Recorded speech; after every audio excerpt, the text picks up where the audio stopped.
Watch them shiver. Black mud grips their ankles, dragging them down into the freezing earth. Cold wind drives sheets of freezing water against wet animal skins. There is no cave here, no shelter. The sky has been a solid gray ceiling for weeks, leaking without pause. Rain runs down their faces, into their eyes, over their rotting feet. They stand together in silence, waiting for a break in the weather that will not come. The ground has turned into a freezing swamp. Nowhere to sit, nowhere to sleep, nowhere to hide. But water is not the only thing eating away at them. Something else is growing between them now, quieter than the storm and far more dangerous. To the endless rain, this tribe is not a family. It is simply mass and moisture, something to be worn down until it stops moving. We like to picture the Ice Age as a clean world of white snow and glittering glaciers. That picture is wrong. Entire seasons could pass under nothing but relentless, freezing downpours, storms that lasted through several full cycles of the moon. Drowning was never the real danger here. The real danger was slower. It was the quiet, methodical theft of warmth, 1 degree at a time, until the body simply stopped trying. Every hour spent standing in this rain is an hour spent losing a war nobody can see. There is no visible wound, no blood, just a body being emptied of the one thing it needs most to keep functioning: heat. And heat, out here, is the only currency that matters. Without it, hands stop working, thoughts slow down, decisions get worse. The tribe does not need a predator to stalk them. The weather is already doing the job, patiently, for free, 1 shiver at a time. There is no dramatic roar, no visible threat rushing toward them through the trees. Just the quiet math of exposure, 1 degree lost, then another, compounding hour after hour until the body can no longer keep the deficit hidden. Ask yourself, honestly, how many hours of this you could survive before your own judgment started to fail. And they know, somewhere beneath the cold, that if the rain does not stop soon, it will not need to finish the job alone. We think of cold as something the air does to us. It is not. Water is the real killer. In full immersion, water strips heat from the human body roughly 25 times faster than air of the same temperature, because it carries heat away through direct contact far more efficiently than a gas ever could. Standing in open rain is not full immersion, but soaked clothing does something almost as dangerous. Wet fur and hide pressed against skin multiplies heat loss several times over compared to staying dry, turning what should be insulation into a slow draining battery. Their thick animal hide clothing, which should have trapped body heat close to the skin, becomes waterlogged instead. It stops insulating. It starts conducting, pulling warmth out of the body and into the freezing air like a wick. The body notices immediately. Blood vessels near the skin clamp shut in a process called vasoconstriction, pulling blood inward, sacrificing fingers and toes to protect the organs that matter most. Extremities go numb first, thinking slows next. Hypothermia rarely announces itself the way a predator does, with noise and motion. It creeps in silently, dulling the mind long before it stops the heart, convincing its victims they only need to rest for a moment. Cold exposure like this typically moves through very specific, terrifying stages. First, the body works overtime, shivering violently, heart racing, trying to outproduce the heat it is losing. This shivering thermogenesis is a brutal, involuntary muscle spasm that burns massive amounts of calories. But eventually, the fuel runs out. As core temperature drops below 90 degrees Fahrenheit, the shivering weakens rather than intensifies. This is a severe warning sign, not a relief. Coordination breaks down completely. Speech slurs into nonsense. The brain, starved of warm, oxygenated blood, begins to misfire in bizarre and fatal ways. Are you shivering yet? Whether it is the Ice Age, cold, or human nature, type the word cold below. And then there is fire. Fire is not just comfort here. It is closer to a form of biological technology, arguably the single invention responsible for making modern humans possible. To understand what losing fire means, you have to look at the work of evolutionary biologists like Richard Wrangham of Harvard University. Wrangham proposed the cooking hypothesis, arguing that the control of fire didn't just keep us warm, it fundamentally changed our anatomy. The human brain is an incredibly expensive organ. It accounts for only 2% of our body weight, but it consumes 20% of our resting energy. A brain that massive requires an immense amount of calories to run. But raw meat and raw tubers are tough, fibrous, and incredibly difficult to digest. If early humans had to rely solely on chewing raw food, they would have had to spend up to 8 hours a day just eating, and their bodies would still burn a massive amount of energy, simply breaking down the food. Fire changed the math. Fire acts as an external stomach. By cooking food, heat breaks down proteins and softens starches before the food even enters the mouth. Cooking unlocks calories, making them easily and immediately absorbable. This massive surplus of easy energy is what allowed our ancestors to evolve smaller teeth, shorter digestive tracts, and most importantly, enormous brains. Take fire away, and every one of those evolutionary advantages becomes a fatal liability. Without dry wood, the tribe is pushed backward on the evolutionary timeline. Meat has to be eaten raw, harder to chew and digest, burning precious calories just to break it down. Their massive brains are suddenly starving. They cannot extract enough energy from the raw landscape to fuel the cognitive engine that makes them human. Without fire, they are biologically regressing. Would you survive this? Comment yes or no. You already sense it, don't you? A world without fire is a world that forgets what protected it in the first place. Between survival and morality, which wins? If you would sacrifice the weakest to save your family, comment 1. If you would rather die together, comment 0. The downpour swallows sound, hiding predators. Visibility drops to a few paces. The smell of wet fur and spoiled meat drifts for miles, a standing invitation to anything hungry. Without flame to hold the dark back, this tribe of tool users becomes, once again, simply prey. In normal years, this same tribe would have prepared for weather like this. Firewood cached under layers of hide, shelters reinforced, fat reserves built up. Evidence from Ice Age hunter-gatherers suggests this kind of preparation was ordinary, built on stored food and survival knowledge passed down through memory. But this storm has outlasted every preparation. The dry wood ran out weeks ago, the stored fat is gone. What is left is improvisation against a system that was never designed to run this long. This is the quiet horror of the endless rain. It works by removing one by one every advantage that made this species different from the animals hunting it. Biology does not negotiate. Shivering like this for days burns through energy reserves at a terrifying rate. Violent, sustained shivering multiplies resting calorie costs several times over, with no way to safely refuel, and this tribe has almost nothing left to burn. Forensic science has a name for what happens when hypothermia reaches its final, desperate stage: paradoxical undressing. In the last moments before death, the hypothalamus, the part of the brain responsible for regulating temperature, completely breaks down. The blood vessels that were tightly constricted to protect the core suddenly dilate all at once, sending a massive rush of warm blood back to the freezing skin. The victim, already delirious and dying of cold, suddenly feels as if they are burning alive. In a tragic, fatal hallucination, they will violently tear off their own clothes, abandoning whatever pathetic insulation they had left, accelerating their own death. If they survive that phase, an even deeper, older reflex kicks in.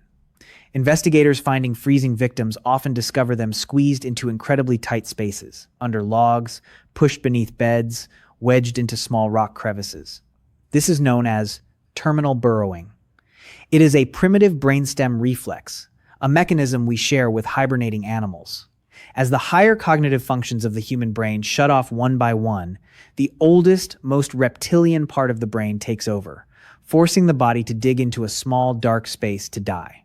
Out here, in a group with no fire and no shelter, there is no warm room waiting at the end of an unlucky night. Just the mud, the rain, and a brain slowly reverting to a biological machine preparing for the end. Foraging in a flooded landscape yields close to nothing. Rain turns soil into a dense paste too thick to dig through. Every calorie spent searching for food is a calorie the body cannot spend staying warm. Immune systems begin to fail under the strain. Small cuts become deeply infected within hours. Constant dampness, invites severe fungal infections across raw, waterlogged skin. Fingers and toes begin to suffer nerve damage that may never heal. Every single member of the group is now operating on a body that is quietly cannibalizing itself, prioritizing the heart and brain over the hands that used to build shelters, throw spears, and hold children. The body is failing, but the mind is failing faster. Humans are, at our absolute core, social animals. We biologically require company the exact same way we require food or warmth, to regulate mood and maintain a sense of purpose. In an endless downpour, communication itself becomes exhausting. Voices are swallowed by the roar of falling water. Hope, like the skin on their rotting feet, begins to dissolve in the damp. Prolonged exposure to a uniform, gray, wet world is linked to profound sensory deprivation and severe depression. In extreme cases, hallucination sets in, as the mind starts filling in the sensory blankness with something, anything, to make sense of the unrelenting misery. The crying of freezing children becomes unbearable because the tribe cares far too much and there is absolutely nothing left to offer them. Tempers shorten. Trust begins to fray, thread by thread. People who shared food without hesitation now watch each other's hands a little too closely. Someone hoards a small scrap of dry hide. Someone else notices and silently remembers. Small resentments that would have dissolved in an hour of sunlight now calcify overnight. A joke lands wrong and is instantly remembered as an insult. A misstep during a desperate hunt is quietly filed away as evidence of someone's uselessness. None of this is spoken aloud yet. Groups under sustained stress do not require a formal announcement to start sorting themselves into who matters and who does not. The storm didn't choose who would break first. Not yet. The truth about mob psychology is brutal. If you prefer comforting lies, close the video now. If you are ready for the truth, comment, continue. Somewhere in that suffocating silence, a need starts to form. The rain has lasted longer than anyone alive can remember. There has to be a reason. Uncertainty is its own psychological torment, and a terrified mind will reach for almost any explanation rather than sit with the idea that suffering is simply random and meaningless. An elder mutters that the moon looked wrong the night before the rains began. A hunter recalls a broken taboo. These are the first threads of an explanation the tribe desperately needs, because a curse can be lifted. A curse has a specific cause, and a cause can be found inside the circle of firelight that no longer exists.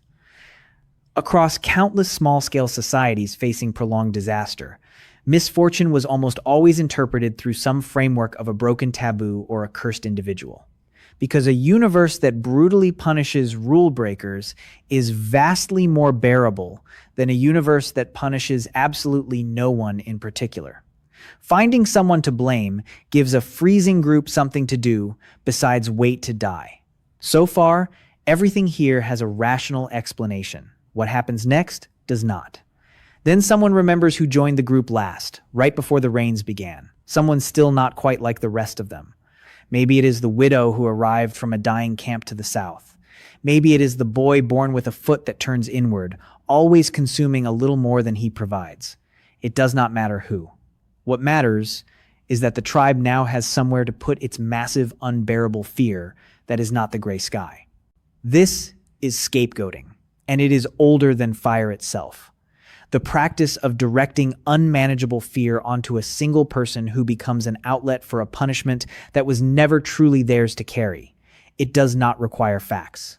It only requires a group desperate enough to believe that removing one person might miraculously restore control over a world that has none to offer. The whispers start quietly. Then they grow louder, unchallenged, because to challenge them is to risk becoming the next target. The enemy was never the rain. It was the tribe itself, turning on its own the exact moment survival started to feel impossible. Imagine sitting in that dark hut, shivering, waiting to see who gets thrown out next. If that thought suffocates you, comment 1. They do not use spears, they use silence. They stop offering a fair share of the scarce meat. They let the chosen victim sleep at the furthest edge of the huddle, where the wind cuts hardest and the shared warmth runs thinnest. Slowly, Deliberately, without a single physical blow struck, they push her out of the only thing standing between her and the freezing dark. And they tell themselves it was strictly necessary, that the angry storm demanded a price, and that they would be the ones who survived to pay it. You already know this pattern. You have lived inside it, whether you noticed at the time or not. To understand why this happens, look beyond the Ice Age. The philosopher and anthropologist René Girard dedicated his life to studying exactly this phenomenon, which he called the scapegoat mechanism.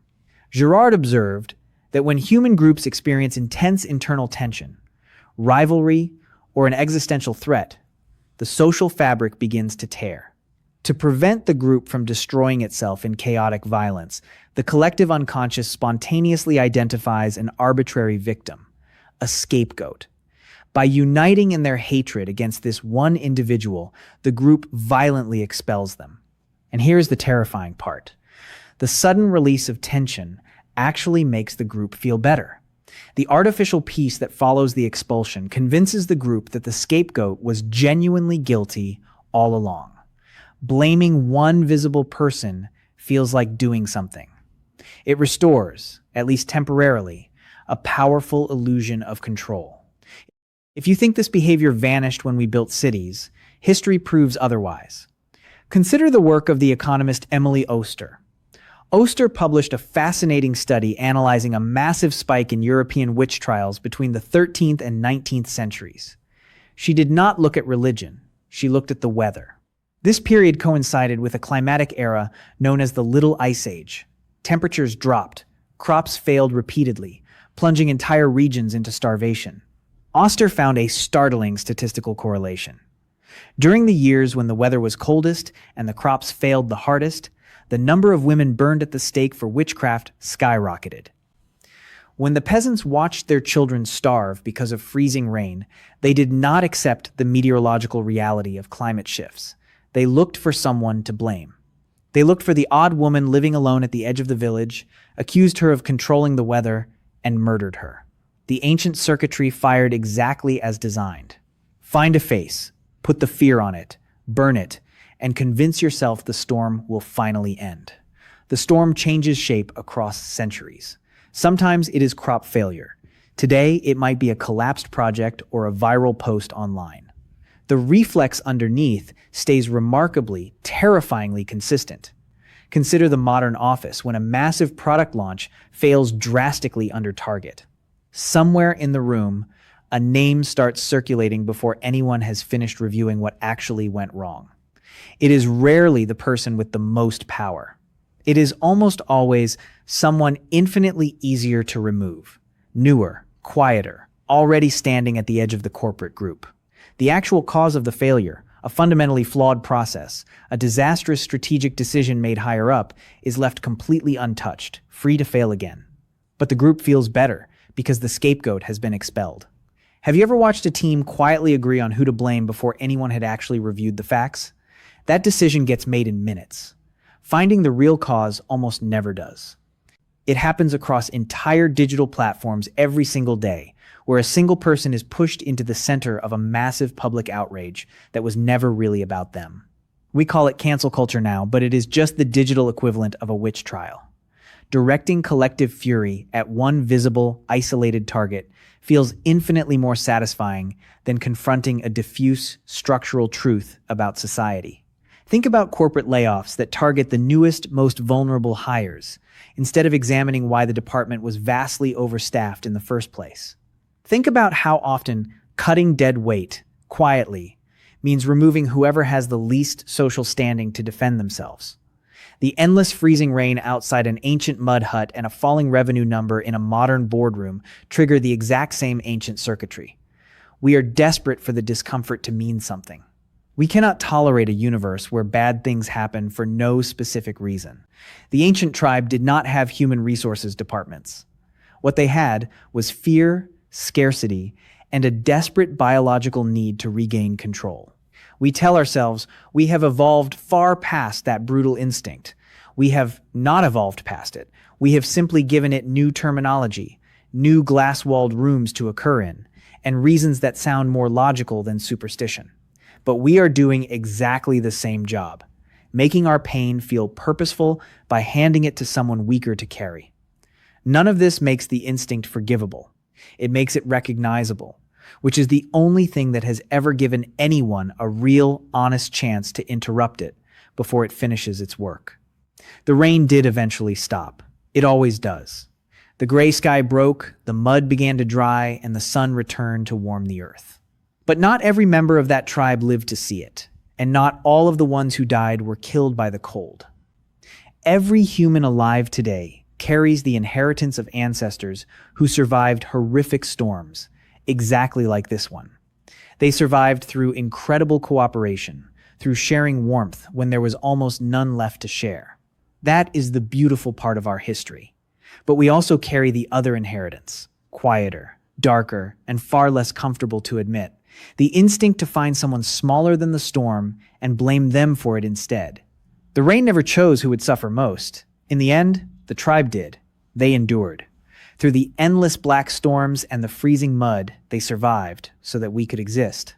But they did not endure it equally. Understanding exactly why they turned on each other is the only thing standing between us and repeating the exact same cruelty tomorrow. If you feel lucky to be sitting in a warm, safe room right now, leave a like to appreciate your own fire. We covered what happened when this same tribe faced the deepest, most brutal winter in human history in the next video. The link is in the description.